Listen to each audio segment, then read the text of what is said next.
नमस्कार, मी पंजाब डक। आज राज्यामध्ये 6-7 पर्यंत आणखीन 3 दिवस राज्यात पाऊस राहणार आहे म्हणून हा अंदाज लक्षात 8 तारखेच्या नंतर राज्यातला पावसाचा जोर ओसरणार आहे। म्हणून ज्यांचे पेरणी राहिली असेल तर तुम्ही काय करायचं, 8 तारखेच्या नंतर तुम्ही तुमची पेरणी करू शकता, कारण की आणखीन 3 दिवस राज्यात पावसाचा जोर राहणार आहे म्हणून ही अंदाज लक्षात। मुंबई, पुणे, नाशिककडे जास्त पाऊस राहील। त्याच्यानंतर विदर्भामध्ये पूर्व विदर्भ आणि पूर्व विदर्भाकडे आज 5-6 जिल्ह्यामध्ये खूप जोराचा पाऊस पडेल म्हणून हे लक्षात घ्यायचं। मराठवाड्यात देखील असाच रिमझिम स्वरूपाचा पाऊस पडणार आहे म्हणून हा देखील अंदाज सर्व शेतकऱ्यांनी लक्षात घ्यायचा।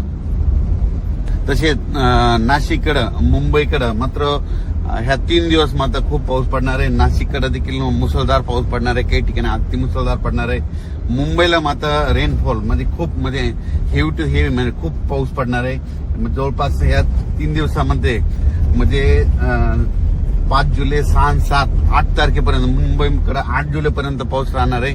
9 तारखेच्या नंतर मुंबईचा देखील पावसाचा जोर ओसरणार आहे म्हणून मुंबईच्या जनतेने देखील काळजी घेण्याची गरज आहे, कारण की 3 दिवस खूप अतिवृष्टी होणार आहे म्हणून हे देखील मुंबईकरांना अंदाज लक्षात घ्यायचा। कोल्हापूर, सांगली, सातारा, पंढरपूर, इकडे धाराशिव जिल्हा, लातूर जिल्हा, बीड जिल्हा या भागामध्ये असाच स्वरूपाचा रिमझिम कुठं पेंडवालता पाऊस असा चालू राहणार आहे। आणि ईदभर ओल गेल्याच्या नंतर त्यांनी देखील 8 तारखेच्या नंतर पाऊस उघडल्याच्या नंतर तुम्ही तुमचा पेरणीचा निर्णय घेऊ शकता।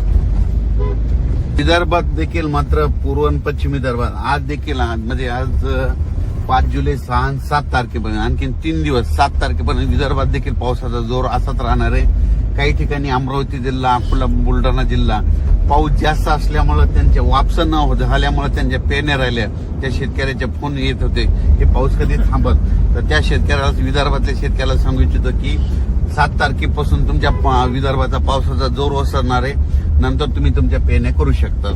नाशिकला मात्र आता आजपासून जी पावसाचा जोर राहील तर 4, 5, 6, 7 ते दुटोंदे मारुतीचं मंदिर आहे, त्या मंदिरात मात्र त्या मारुतीला मात्र पाणी लागण म्हणून हे लक्षात येतं, कारण की आता खूप वरती खूप पाऊस पडणार आहे। आज रात्रीच्याला दुपारनंतर नाशिकच्या वरच्या भागात खूप पाऊस पडणार आहे, त्याच्यामुळे आज नाशिककडे म्हणजे नद्याला चांगला पूर येण्याची शक्यता आहे। म्हणजे आज पाऊस पडल्याच्यानंतर उद्या देखील नाशिककडल्या बऱ्याच नद्या अशा चांगल्या जोरानं वाहतील म्हणून हे लक्षात घ्यायचं। आणि आपण आपले पाईपलाईन असेल तर तुम्ही तुमची काळजी घ्यायची। तर सोलापूर जिल्ह्यात आज देखील पावसाला सुरुवात होणार आहे। म्हणजे इकडे जसा उत्तर महाराष्ट्राकडे पाऊस पडणार तितका जोरात तिकडे पडणार नाही, पण तिकडे ना पिकाला लागल तसा म्हणजे पडणार आहे, पेंडवा म्हणजे वावणी पडणार आहे आणि तिकडे देखील पेरण्या होणार आहे म्हणून सोलापूर जिल्ह्यात आज चांगला पाऊस सुरू होणार आहे। सांगली जिल्ह्यात देखील आज सुरू होणार आहे, सुरू झाला देखील असेल।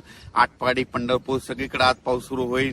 इकडं आज मात्र बीड जिल्ह्यामध्ये कडाष्टी जे जामखेडचा परिसर आहे त्या भागांमध्ये आज मात्र जोराचा पाऊस पडणार आहे म्हणून त्यांनी देखील लक्षात घ्यायचं। अहिल्यानगरकडे जोरात पाऊस पडल्यावर आज अहिल्यानगरकडे जोरात पाऊस पडत असल्यामुळे बीड जिल्ह्यामध्ये देखील त्याच्या नद्या खाली पाणी येतंय, तर त्यांनी स्वतःची काळजी घ्यायची। आपण आपले पाळीव प्राणी, जनावरे त्या नदीकाठी बांधू नये, कारण की काय होणार, अहिल्यानगरकडे मुसळधार पाऊस पडणार आहे, त्याचं पाणी इकडे बीड जिल्ह्याकडे पाथर्डीकडे येतंय, त्याच्यामुळे त्यांनी ते देखील काळजी घ्यायची। सांगायचं झालं तर नदीकाठच्या लोकांनी आपण आपली पाळीव प्राणी मात्र सुरक्षा स्थळी आणून ठेवावे, कारण की 4 दिवस आणखीन आज 4, 5, 6, 7, 8 तारखेपर्यंत राज्यात काही काही ठिकाणी खूपच जोराचा पाऊस पडणार आहे। काही ठिकाणी रिमझिम पडणार आहे, कुठं पेंडवालता पडणार आहे, काही ठिकाणी ओढे नाले वाहतील, काही ठिकाणी शेतामध्ये पाणी सजार असा पडणार आहे। पण सगळ्या महाराष्ट्रामध्ये पाऊस पडणार आहे, सगळ्या शेतकऱ्याच्या पेरण्या होणार आहे।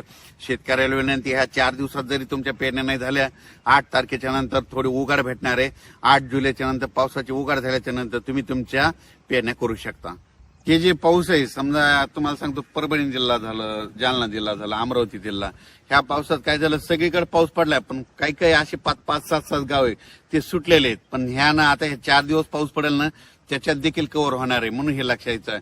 आताच मला बुलढाणा जिल्ह्यातल्या शेतकऱ्याचा फोन आला की आमच्या इकडे पाऊस कधी बंद होतं, मी म्हणलं कशामुळे, तर ते म्हणले आमच्या पेरण्याच राहिल्यात, काही पाऊसच पेरू देईना आम्हाला, म्हणजे पाऊस उघडणच त्यांचं म्हणणं आलं।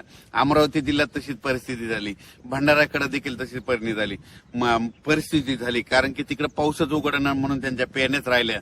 म्हणजे काही ठिकाणी असं झालं, पाऊस असल्यामुळे त्यांच्या पेरण्या राहिल्या आणि काही ठिकाणी पाऊस नसल्यामुळे त्यांना पेरण्या राहिल्या म्हणजे दोन्ही बाजू येतात. म्हणून म्हणतो सगळ्यांच्या पेरण्या 8 तारखेच्या नंतर सगळं 8 तारखेच्या नंतर हवामान कोरडं होणार आहे आणि त्याच्यानंतर मग शेतकऱ्यांनी पेरणी करायला काही हरकत नाही.